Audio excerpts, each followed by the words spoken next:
বিদেশী বহিষ্কাৰ যদি কোনোবাই কয় অসম্ভৱো হয়, 5 নং দফা যদি যিটো হৃদপিণ্ড আচলতে কৰিব নোৱাৰেও, 6 নং দফাটো যদি সুন্দৰভাৱে বলবৎ কৰে, অৰ্থনৈতিক জাতীয়তাবোধত অসমৰ 71 চনৰ আগতে অহা বৰা শইকীয়া, হাজৰিকা, আলী ইছলাম, বৰগোহাঁই সকলোৱে যদি মিলি কাম কৰে, অম্বিকাগিৰিয়ে যিখন সপোনৰ অসম দেখিছিল, আমাৰ চুকাফা, লাচিত, শংকৰদেৱ, মাধৱদেৱ, আজান পীৰে যিখন অসম দেখিছিল, সেইখন অসম আমি ঘূৰাই আনিব পাৰিম।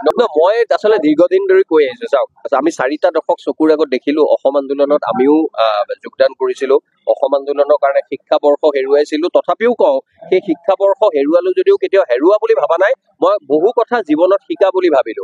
কিন্তু সেই অসম আন্দোলন, অসম চুক্তিৰ 40 বছৰ হব এবাৰ, আমি কি দেখিলো যে এখন জাতীয়তাবাদক শুনিবলৈ বেয়া, কবলৈ বেয়া, এখন দোকানৰ নিচিনা হ'ল। সকলো নহয় দেই, এছাম সংগঠন দলৰ মানুহে সেই দোকানখনৰ পণ্যৰ দৰে বস্তু ব্যৱহাৰ কৰি কোনোবা দিল্লীলৈ গ'ল, কোনোবা দিছপুৰলৈ গ'ল, আৰু আমাৰ সমস্যা হৈ থকাই নহয়, সমস্যা আৰু গুৰুতৰ ৰূপ ললে। আৰু সেইবাবে মই এতিয়া এইকাৰণে কৈছো যে আগৰ কথাটো থলো, মই কংগ্ৰেছৰ কথাও কওঁ, এতিয়া এখন দলৰ চৰকাৰ কেন্দ্ৰতো আছে, আমাৰ ইয়াতো আছে।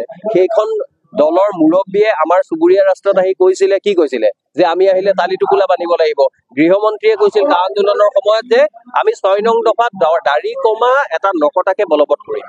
মই ভাবো দেই, এইটো কথা কোনো সংগঠনে কব নোৱাৰে, কাৰণ তেওঁলোকক কলে মানুহে তেওঁলোকক ধৰিব বা সমালোচনা কৰিব। মই এটা কথা কওঁ, বিদেশী বহিষ্কাৰ যদি কোনোবাই কয় অসম্ভৱো হয়, 5 নং দফা যদি যিটো হৃদপিণ্ড আচলতে কৰিব নোৱাৰেও, 6 নং দফাটো যদি সুন্দৰভাৱে বলবৎ কৰে, অৰ্থনৈতিক জাতীয়তাবোধত অসমৰ 71 চনৰ আগতে অহা বৰা শইকীয়া, হাজৰিকা, আলী ইছলাম, বৰগোহাঁই সকলোৱে যদি মিলি কাম কৰে, অম্বিকাগিৰিয়ে যিখন সপোনৰ অসম দেখিছিল, আমাৰ চুকাফা, লাচিত, শংকৰদেৱ, মাধৱদেৱ, আজান পীৰে যিখন অসম দেখিছিল, সেইখন অসম আমি ঘূৰাই আনিব পাৰিম। নহলে অৰ্থনীতি যদি আমাৰ হাতত নাথাকে, অৰ্থনৈতিক জাতীয়তাবোধ নাথাকে, কেৱল আমি ডাঙৰ ডাঙৰ গাড়ীৰ পৰা নামি হুলস্থুল কৰিম, তাৰপিছত সেই ইটা ভাটাৰ মালিকৰ লগতে আমি আকৌ গোপনভাৱে মিলিম, এই ধৰণত আৰু এই 40 বছৰ দেখিলো। এতিয়া যদি এইবোৰ কোনোবাই দেখুৱাই আমাক আভুৱা মাৰিম বুলি ভাবিছে, আমি হয়তো সেই আভুৱাত নহওঁ, আমাৰ খং উঠে, আমি ক্ষোভিত হওঁ, আমি দুখ পাওঁ। সেইবাবে আহ্বান জনাও যে আইনৰ শাসনৰ মতে সকলো ব্যৱস্থা লোৱা হওক।